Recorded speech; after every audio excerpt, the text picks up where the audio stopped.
बताते हैं कि आखिर गोल्ड में गिरावट की वजह क्या है। बड़ी बात यही है कि बाजार गिरता है तो गोल्ड उठता है। गोल्ड का दाम भी हफ्ते भर से गिरा है।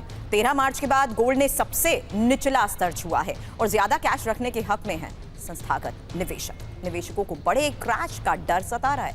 वहीं गोल्ड के दाम में भी बड़ी गिरावट का अनुमान है, क्योंकि एक साल में गोल्ड ने 30% से ज्यादा रिटर्न दिया है और एक्सपर्ट गोल्ड में मुनाफा वसूली भी कर सकते हैं। हालांकि एक तरफ सोने के दामों में भीषण कमी की आशंका जताई जा रही है, वहीं दूसरी तरफ ट्रंप टैरिफ जिस पर पूरी दुनिया की नजर है, और ट्रंप टैरिफ से कैसे सोने का खेल बदल सकता है यह भी समझना बहुत जरूरी है। क्योंकि सोने पर ट्रंप टैरिफ का ये जो असर देखने को मिल रहा है, उसमें ट्रंप टैरिफ से वैश्विक बाजारों में अनिश्चितता और टैरिफ वॉर से दुनिया के शेयर बाजारों में भूचाल। हालांकि इसी खबर पर मेरे सहयोगी पीयूष से भी मैं बात करूंगी, क्योंकि निवेशकों के सुरक्षित निवेश विकल्प अपनाने का अंदेशा और सोना सबसे सुरक्षित निवेश विकल्प जिस तरीके से है, सोने की डिमांड और सप्लाई पर असर पड़ेगा। सोने की मांग और कीमतें बढ़ सकती हैं। इसी लिहाज से आज के इन्हीं हालात के बीच में की गई इस भविष्यवाणी का मतलब क्या है, मेरे सहयोगी गौरव बता रहे थे। लेकिन अब मैं पीयूष से इसको लेकर सवाल करूंगी, क्योंकि पीयूष, सबसे ज्यादा असर जिस तरीके से बाजार में देखने को मिला है, जाहिर सी बात है निवेशकों की नजर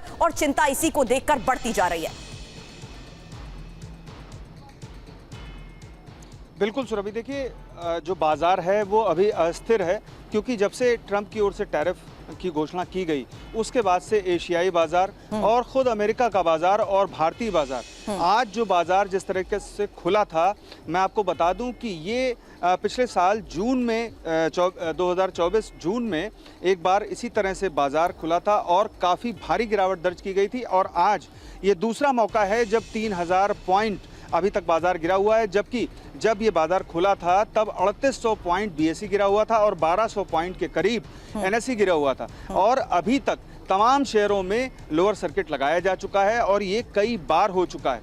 तो आप समझ सकते हैं कि जो निवेश है शेयर बाजार में वो अस्थिरता के चलते कम होगा, और ऐसी स्थिति में जाहिर सी बात है कि सोने पर लोगों का विश्वास बढ़ेगा। जो सोने के दाम की गिरावट वाली बात और भविष्यवाणी कही जा रही है वो फौरी तौर पर सही हो सकती है कि वो 76,000 या 80,000 या 86,000 तक जाए, जैसा कि गौरव कह रहे थे।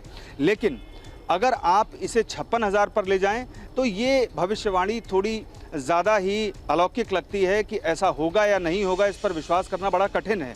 और दूसरी बात ये है कि जो भारतीय विशेषज्ञ हैं वो भी इस बात को सिरे से खारिज कर रहे हैं कि सोना किसी भी तरह से 56,000 रुपए में जा सकता है।